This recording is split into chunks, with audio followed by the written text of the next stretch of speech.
राम राम दोस्तों, ज्योतिष के इस विशेष कार्यक्रम में आपका फिर से स्वागत है। इच्छा शक्ति, दृढ़ निश्चय, जुझारूपन हमारे एक्शंस के कारक ग्रह सेनापति मंगल 5 फरवरी 2024 को अपनी उच्च राशि मकर में प्रवेश करने जा रहे हैं। 15 मार्च 2024 तक मकर राशि में ही मंगल का गोचर रहने वाला है। उच्च राशि में जाना मतलब 5 फरवरी से लेकर 15 मार्च 2024 के बीच लगभग 40 दिनों के लिए मंगल अपनी सर्वोच्च गरिमा में रहेंगे। देखिए, मकर राशि जो है ये बात करती है अनुशासन की, ऑर्डर एंड स्ट्रक्चर की, सिस्टम में रहकर प्रैक्टिकली चलते हुए हायर स्टेटस अथॉरिटी को पाना, ये गुण मकर राशि में होता है। कर्म की राशि है, नियम कानून की पालना करते हुए तरक्की करना मकर राशि सिखाती है। नेचुरल जोड़ी है, काल पुरुष के जन्मांक में मकर राशि 10वें भाव में आती है। कर्म भाव में शनिदेव इस राशि के स्वामी है, इसलिए ग्रोथ के लिए जरूरी विल पावर और फाइटिंग एबिलिटी के कारक मंगल शत्रु राशि होते हुए भी मकर राशि में उच्च का फल देते हैं। सॉलिड मार्स एनर्जी होती है मंगल जब मकर राशि में होते हैं तो। मकर राशि पृथ्वी तत्व की राशि है, निजी भावनाएं मकर राशि में नहीं होती हैं।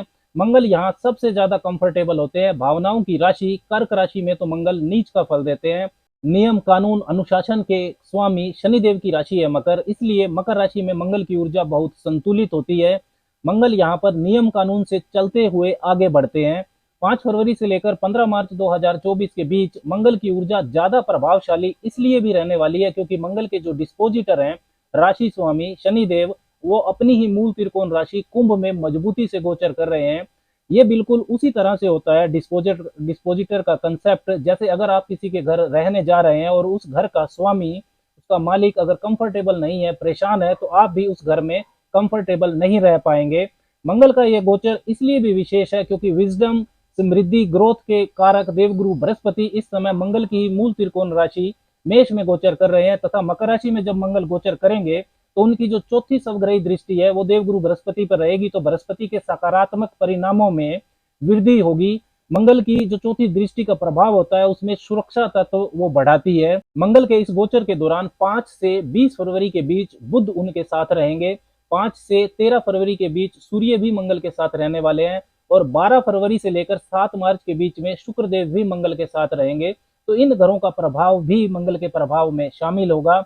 मंगल के इस ताकतवर और संतुलित गोचर का प्रभाव वैसे तो सभी लोगों पर गहराई से पड़ेगा, लेकिन इसका प्रभाव उन लोगों पर ज्यादा होगा जिनको मंगल की महादशा या अंतरदशा चल रही है, या जो लोग मंगल के कारकत्व से संबंधित व्यवसाय में है, real estate, engineering, sports, mining, defence, technology, army, police, administrative post, legal profession, security management, man power, fitness management, nutrition, इन सब से जिनका कनेक्शन है, जिनके व्यवसाय का, उनको मंगल का ये गोचर गहराई से प्रभावित करेगा।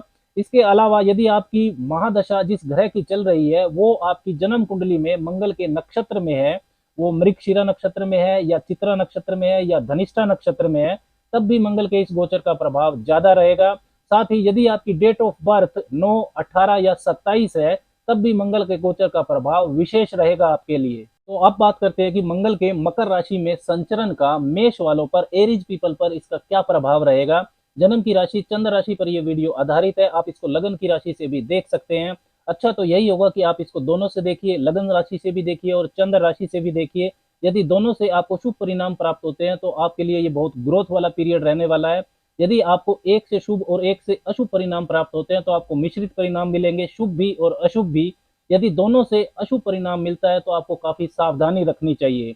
मेष वालों के लिए मंगल आपकी राशि के स्वामी है, पहले और अष्टम भाव के स्वामी बनते हैं तथा आपके 10वें भाव में मंगल का ये गोचर हो रहा है उच्च राशि में। तो रोचक नाम का पंच महापुरुष योग आपके लिए बन रहा है।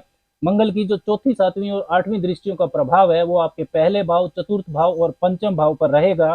पहला भाव जो होता है ये होता है आपकी फिजिकल बॉडी का, आपके सेल्फ को बताता है। ये जब राशि के स्वामी, पहले भाव के स्वामी मंगल 10वें भाव में संचरण करेंगे तो ग्रोथ ओरिएंटेशन रहेगा आपके अंदर।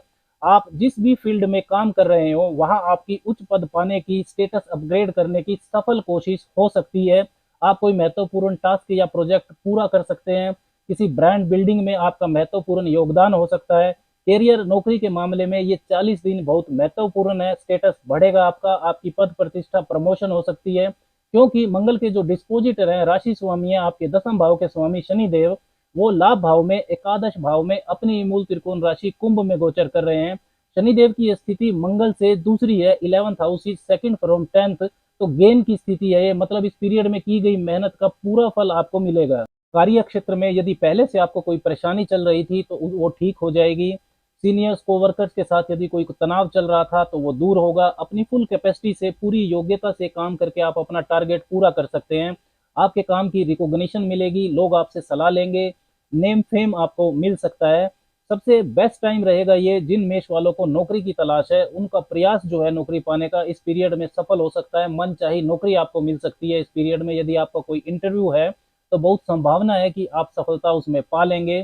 पिता से, सीनियर से, अपर मैनेजमेंट से, गवर्नमेंट से यदि कोई आपका इशू चल रहा था, विवाद चल रहा था, तो आपकी सकारात्मक पहल से वो इशू खत्म हो सकता है। मंगल आपके लिए अष्टम भाव के स्वामी भी हैं, तो कैरियर, नौकरी के दौरान यदि कोई वर्क पॉलिटिक्स आपके खिलाफ चल रही थी तो उसको आप खत्म कर देंगे। कोई कानूनी अड़चन परेशान कर रही थी तो वो ठीक हो जाएगी। मंगल आपके दसम भाव में गोचर कर रहे हैं, तो दसम भाव में मंगल को दिशा बल भी मिलता है, फुल डायरेक्शनल स्ट्रेंथ मिलती है। दिशा बल का मतलब है कि ग्रह को पता है कि उसे क्या करना है, क्या नहीं करना है। मंगल की दसम भाव से जो चौथी दृष्टि है वो आपके पहले भाव पर और आपके भाग्य के कारक और भाग्य के स्वामी देवगुरु बृहस्पति पर पड़ेगी। तो ये जो 40 दिन का समय है ये सिर्फ आपके करियर के लिए ही शुभ नहीं है, बल्कि ओवरऑल सेल्फ डेवलपमेंट के लिए, अपने लिए नए गोल सेट करने के लिए भी ये समय बहुत महत्वपूर्ण है। इस समय में आप अपने पूरे 2024 वर्ष को दिशा दे सकते हैं, आप अपने सारे रुके हुए काम पूरे कर सकते हैं। इस समय में जो भी रिस्क आप उठाएंगे उनके सकारात्मक परिणाम आपको मिलेंगे। आपका जो व्यक्तित्व है वो डायनामिक रहेगा, एनर्जी लेवल आपका बढ़ा हुआ रहेगा। पहले से यदि कोई आपको हेल्थ इशू है तो उसमें भी आपको रिलीफ मिलेगा। मंगल की सातवीं जो नीच दृष्टि है, जो कि मित्र दृष्टि भी है, वो आपके चतुर्थ भाव पर पड़ेगी। तो रियल एस्टेट, जमीन मकान के काम, construction, agriculture, politics, public dealing से जुड़े हुए जो मेष वाले हैं, इन व्यवसायों से जुड़े हुए जो मेष वाले हैं, उनके लिए लाभ की परिस्थितियां बनेंगी। लेकिन डॉक्यूमेंटेशन की गलतियों से आपको बचना है। सिग्नेचर करने से पहले कागजात को अच्छी तरह से पढ़ लें।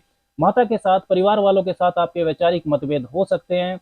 माता को स्वास्थ्य समस्या भी हो सकती है। ज्यादा कैरियर ओरिएंटेशन की वजह से मानसिक शांति का तत्व कमजोर रहेगा। मंगल की आठवीं ट्रांसफॉर्मेटिव जो एस्पेक्ट है, आठवीं जो मित्र दृष्टि है, वो आपके पंचम भाव पर पड़ेगी। तो पहले से किए गए निवेश, इन्वेस्टमेंट्स का रिटर्न आपको मिल सकता है। स्टॉक मार्केट से अचानक लाभ हो सकता है आपको। शनिदेव जो कि लाभ भाव में गोचर कर रहे हैं, उनकी भी सातवीं दृष्टि आपके पंचम भाव पर है, तो लॉन्ग टर्म इन्वेस्टमेंट के बारे में आपको प्लान करना चाहिए। बृहस्पति की जो पांचवी दृष्टि है वो भी आपके पंचम भाव पर आ रही है, तो संतान प्राप्ति का मजबूत योग चल रहा है मेष वालों का। मेष वाली जो महिलाएं हैं उनको किसी भी तरह की कंसीविंग प्रॉब्लम्स है तो इन 40 दिनों के दौरान आपको राहत मिल सकती है। पहले से यदि आपकी संतान है तो उसके साथ बॉन्डिंग आपकी मजबूत होगी। संतान के कैरियर और शिक्षा को लेकर भी कोई बड़ा सकारात्मक परिवर्तन इस पीरियड में हो सकता है। आपकी जो लीडरशिप और टीचिंग स्किल्स है उससे आपको विशेष लाभ मिल सकता है। Sports, entertainment, adventure, politics, education sector से जुड़े हुए लोगों को भी मंगल के इस प्रभाव का लाभ मिलेगा। मेष राशि के छात्रों के लिए भी यह बेहतरीन समय है। गवर्नमेंट जॉब पाने का आपका प्रयास सफल हो सकता है। अपने दिन की शुरुआत आप गुड़ खाकर कीजिए और उसके ऊपर थोड़ा पानी पी लीजिए। उड़ते हुए जो हनुमान जी हैं, जो कि कार्य सिद्धि के प्रतीक होते हैं, उनके चित्र के सामने बैठकर हनुमान चालीसा का पाठ आपको करना चाहिए। आपके लिए काफी एक्सीलेंट और ऑस्पिशियस ट्रांजिट है। राम राम।